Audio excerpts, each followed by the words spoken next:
तो हेलो दोस्तों और नमस्कार। स्वागत है आप सभी का हमारे इस खूबसूरत से यूट्यूब चैनल में जिसका नाम है MST CET बूस्टर। और पिछले वाले लेक्चर में हमने देखा कि शॉर्ट फार्मूला जो है उससे हम कैसे सॉल्व कर सकते हैं। शॉर्ट ट्रिक्स बताए डिफरेंशिएशन चैप्टर के, जिससे हमें 6 या फिर 6 मार्क का वेटेज आएगा या 8 मार्क भी आता है कभी कभी। और हम ये जो वीडियो लेकर आए हैं उसमें हम शॉर्ट्स नोट देखेंगे एप्लीकेशन ऑफ डेरिवेटिव्स। हमारा अगला फार्मूला या फिर अगला कंसेप्ट है equation of tangent and equation of normal. Tangent का इक्वेशन निकालना बहुत ही इजी है और उसी तरह हम नॉर्मल का भी निकाल सकते हैं। सो हम सबसे पहले तो हमें स्लोप फाइंड करना है, जो हमने पहले सीखा है।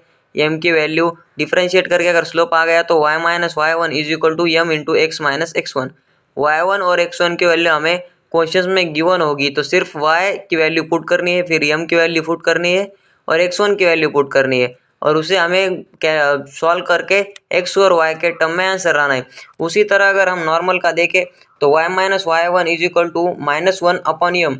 सेम उसी तरह है टेंजेंट की तरह, बस स्लोप की वैल्यू को रेसिप्रोकल लेके उसको माइनस से मल्टीप्लाई करना है। y minus Y one is equal to minus one upon M X minus X one, equation of normal.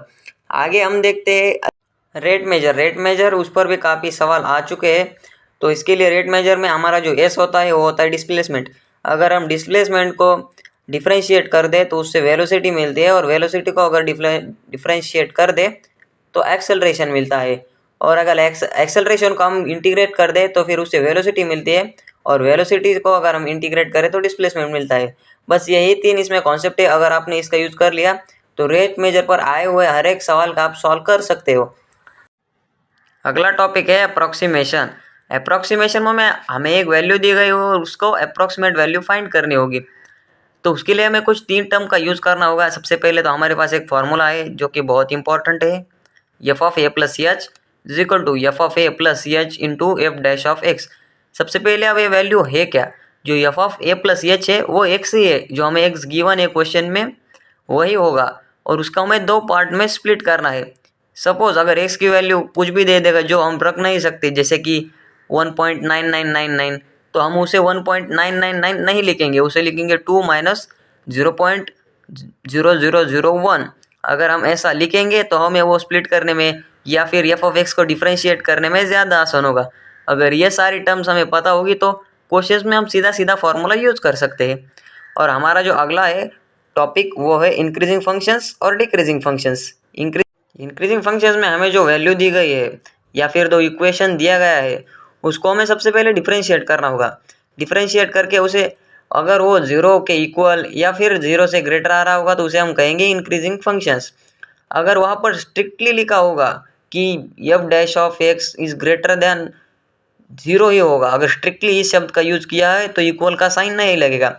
और एज यूजुअल डिक्रीजिंग फंक्शन में भी वैसा ही है। अगर एफ डैश ऑफ एक्स इसके हमें 0 के इक्वल या फिर ग्रेटर लेस लगना है और स्ट्रिक्टली वर्ड का यूज किया होगा तो उसे इक्वल का साइन हटा देना है। सिर्फ हमें इक्वल नहीं 0 से लेस ही लेना है, इक्वल का साइन हटा देंगे तो वो स्ट्रिक्टली हो जाएगा। बस इतना ही डिफरेंस है दोनों में, बाकी कुछ ज़्यादा कुछ खास नहीं है।